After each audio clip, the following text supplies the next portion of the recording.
discontent that many humans feel, regardless of what's going on, that strange itchy feeling underneath it all. I was sitting in an airplane, flying and listening to a conversation happening in the seat in front of me. And the guy was telling his friend, as long as I keep moving, I feel fine. It's when I slow down that I don't feel so great. And that's what a lot of people are doing. They're in a constant dance, which is a attempt to evade that feeling of dissatisfaction, that the Buddhists call fundamental dissatisfaction. It's that thing that happens where even though everything's going great, even though all phenomena are aligning to get you anything that you want, if that's happening to you, you still get this weird sense of, man, I don't know, something doesn't seem right. Some people describe it as the shoe is going to drop feeling, or the idea that, in cartoons, when you're walking down the sidewalk and everything's great, suddenly a piano falls out of a window and lands on your head. This, of course, if you really think about it, all of it is the result of the fact that we're going to die. And that kind of sits in the background of every single thing we do until you've acknowledged it, faced it, dissolved it. Then you're going to walk around with it, and it's going to make you do funny, strange things all the time. It's the mother of superstition. It's the father of neurosis. It's the elephant in the room wearing the mask of the Grim Reaper. And lots of folks don't want to acknowledge it. I'm terrified of it. But the beautiful thing about the concept that so many of our neuroses are directly related to our inability to comprehend the fact that we are going to die, that everything we've done in this world will eventually be forgotten, and everyone we know will be completely wiped out, transformed to dust. The person you love the most, whoever it may be, from the depths of your heart will experience the pain of death and eventual annihilation. Thank you guys again for tuning in. This is a comedy podcast. You can find us located in the comedy section of iTunes. The beauty of it all, though, and it's really exciting. Here's the thing. Do you want to treat the symptoms, or do you want to treat the illness? Do you want to treat the cause? You got to get the root.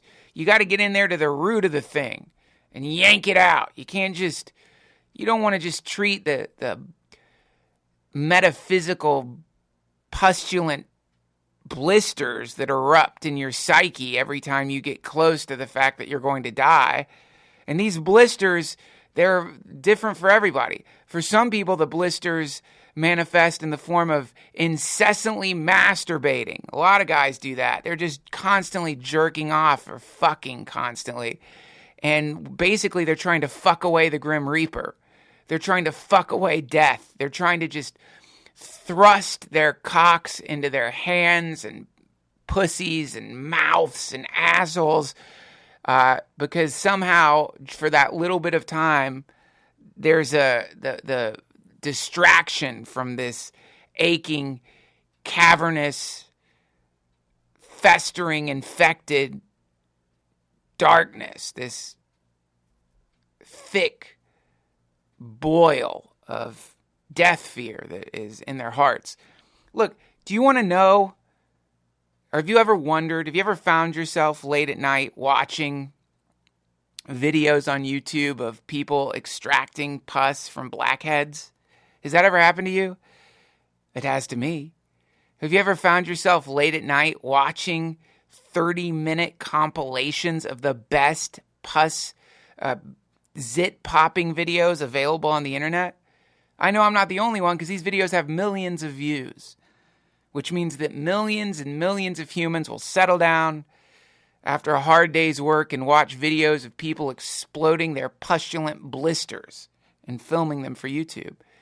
Ancient blackheads in people's legs and stomachs, incredibly gigantic, thick, crusty, volcanic blackheads that have been ignored for years and years and years, festering there. And at the base, this cavern of pus slowly growing and expanding, getting bigger and bigger every single day until finally, for whatever reason, they make the decision.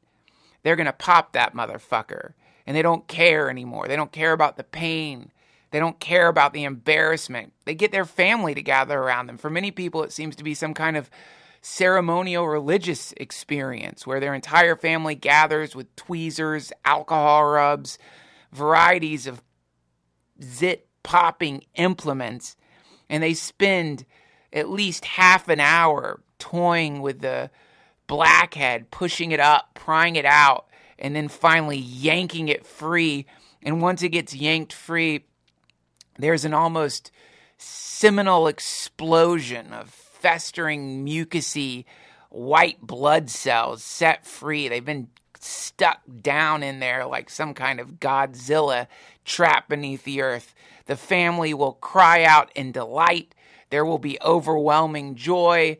There will be remarks about the strange, pungent stench of the exploded zit. And then people will comment on the massive size of that crater that is left after all that crap has been excised from their body. So why do people like to watch that awfulness? It's because we all know that inside of us, we've got a metaphysical blackhead. We know that inside of us, there's a buildup of all this psychic pus that's forming around the inescapable and indigestible truth that we are going to die.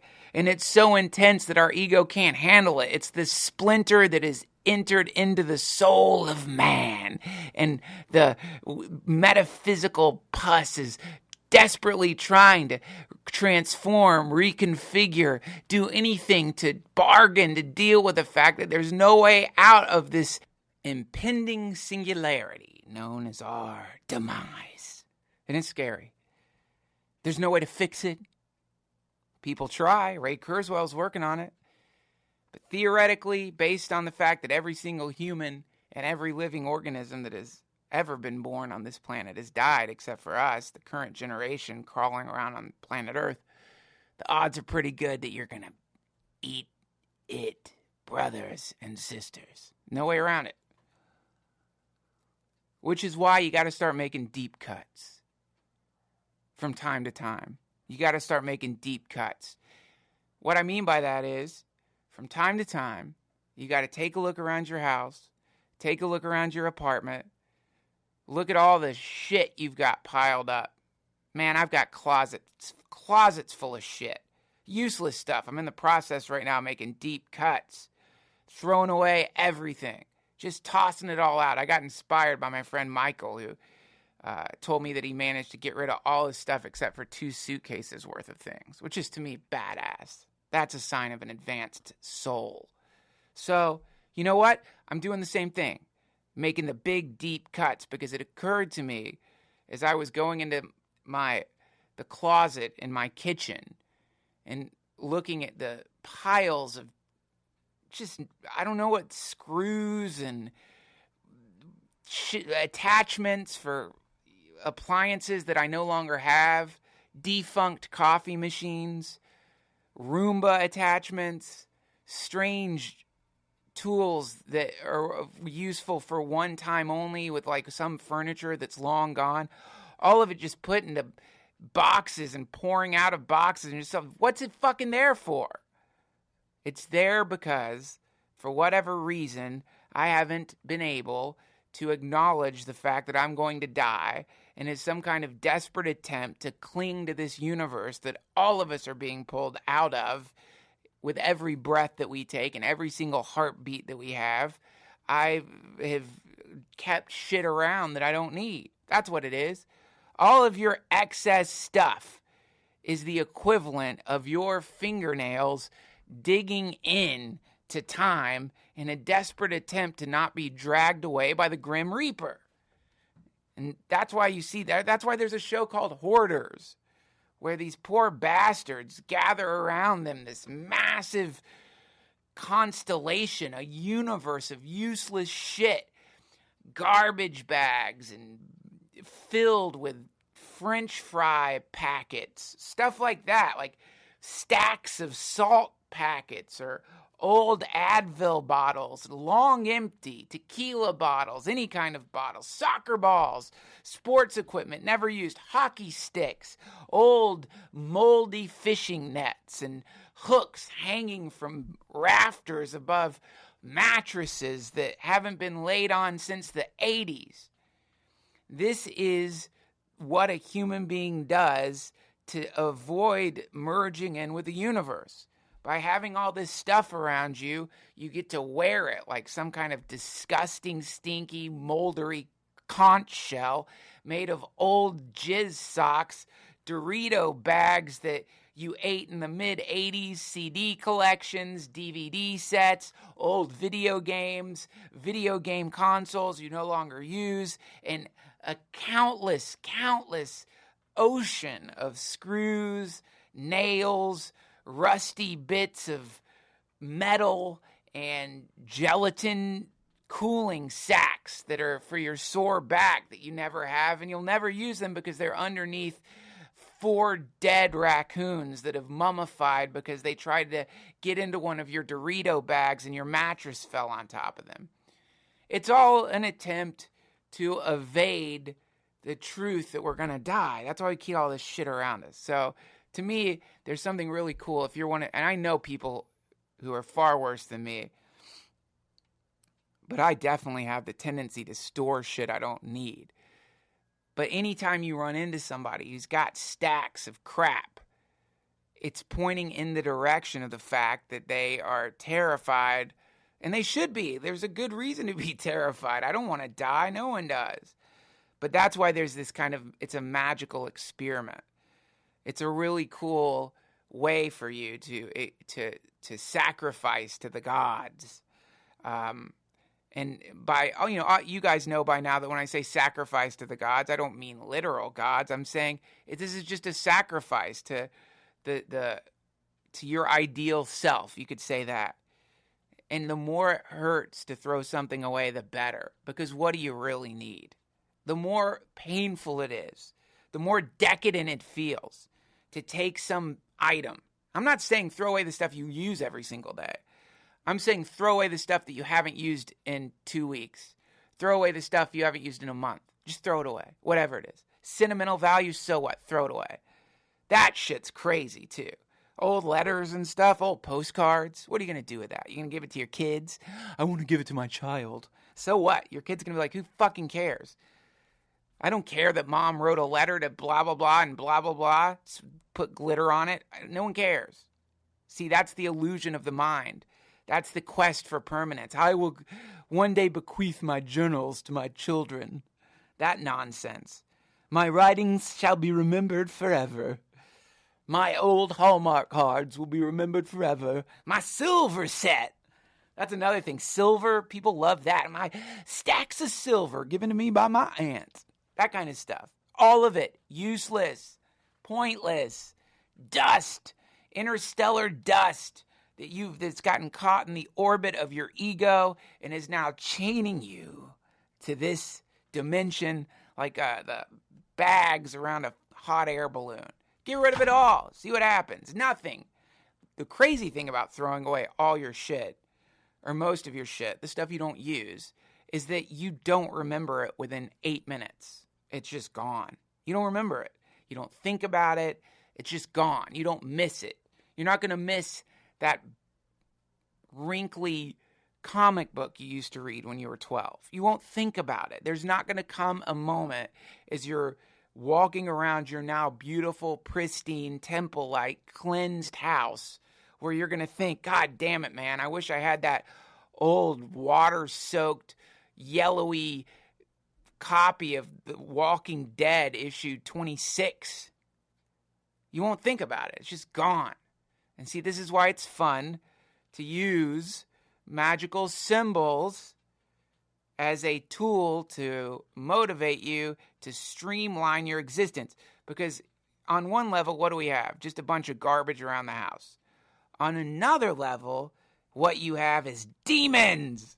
You can call it demons. Just for fun, I'm not saying it's really demons, but just for fun, imagine that all the junk scattered around your house, all of it is or has become possessed by demonic spirits that are trying to convince you to keep them around. So this is really interesting. And I let me just keep reiterating. I don't believe this. I don't think that my Roomba attachment has a demon in it. On one level, it's just a fucking Roomba attachment. But if I go into the subjective and I want to create some kind of colorful version of existence to compel me to clean my shit up, then I'm going to say that fucker has got a demon in it. And then what you can do, this sounds so crazy, is you can sit down with whatever the particular thing is that you're afraid to throw away and listen to it as though your thoughts for keeping it were its petition to you, as though you were some form of God and it wanted to stay in the particular oasis of your habitat. So it talks to you. Every object that you have, it will have a little conversation with you. It will say something to you. It will give you some reason to not throw it away. Like, for example, let me look around here. I'm sure I could find something right now. And here we go. Okay, here we go. So I've got a clock that I bought about 3 years ago. I'm going to grab it and look at it. I bought this clock about 3 years ago. And this son of a bitch is putting up a really good argument for me to not throw it away. It's a really cool clock. It's got two little birds on it. One of them is a demon. One of them is an angel. I thought it could remind me to make good use of my time. But it doesn't keep time anymore. It's dirty. It fell off a shelf. It's broken. It really looks like shit. But I can talk to this clock right now. I can listen as I'm find an object in your hand that you're afraid to throw away and feel how gross it feels to have a thing that you can't throw out. Like I can feel it in my chest, this sticky attachment to this stupid object. I can feel it in my chest. My chest, there's a kind of like uneasiness to it. Like, God, I super glued the ceramic bird down after I broke it. I mean, it kind of looks okay. Maybe if I took a cloth and sprayed it off, I could clean it and then I could put it somewhere and then I'll have this clock in my house and you can listen to it talk to you like, you need me. I will look so cool in your house. People will see this clock and they're really going to think you're cool if you leave me here in your house. Please, not to the dump. Please don't throw me away. It's interesting, attachment. It's really fun, and objects are a great way to study attachment. And then what you do after you've had this conversation with your object, whatever it may be, hopefully you had the conversation in front of somebody who's an asshole so they think you've gone crazy. You do this. Listen to this. Throw it away. That's the sound of me throwing that clock away. No more. I don't have to worry about it anymore. It's gone. Into oblivion. One less fucking thing floating around my goddamn house. I exorcised a demon in some small way at that very moment. Overcame the strange gravity that this object represented and threw it away. And you should give it a shot. Because here's something that's really, really cool to me. When you clean a room of all the excess shit that didn't need to be there, it feels as though the room is breathing a sigh of relief. It's the strangest thing. If you've never experienced it, you probably have a very messy house.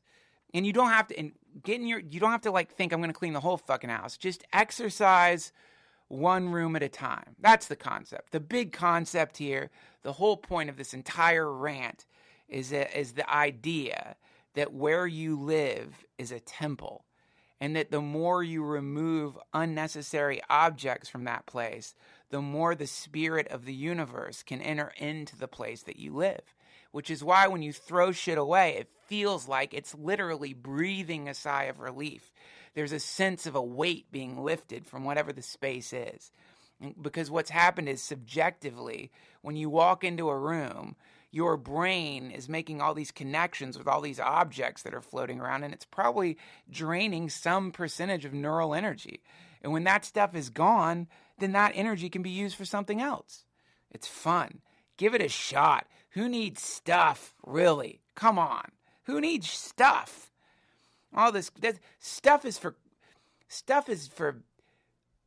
weirdos. You know, when people have a lot of shit, you don't need it. How much can you really use of your stuff? I mean, unless you're like a collector or something. Like, I get it. Someone who has like coins and you take out your boxes and sort of ceremonially go through your like stamps or whatever. I get it. All that's fine. I'm talking about the stuff you don't need anymore. Slice it. Cut the fat. Accept your own annihilation. Begin the process of evaporation by evaporating the things that you don't need. See what happens. You're going to feel a million times better. And I got to get back to work. I'm about to interview. By work, I mean I got to get back to throwing away my shit. Christ, so much. And don't do the yard sale thing. Don't do the thing where you're like, no, I'll have a yard sale and sell all this stuff. Stop. That's just procrastination. Fuck a yard sale. Take your stuff. If it's valuable or someone else can get use out of it, take it to the local Goodwill. Take it to an out of the closet. Offer it to them. Let your demons run rampant in some thrift store, but not in your house. See what happens. Give it a shot. See how much you can pare your life down. And if you end up throwing away a bunch of stuff and for whatever reason something goes wrong because of it, let me know. I want to hear it. I want to hear how you needed that thing that you threw away.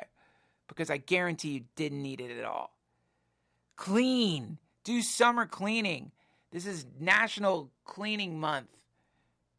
August is National Cleaning Month. So, and by clean, I mean throw it away, amputate, destroy, annihilate,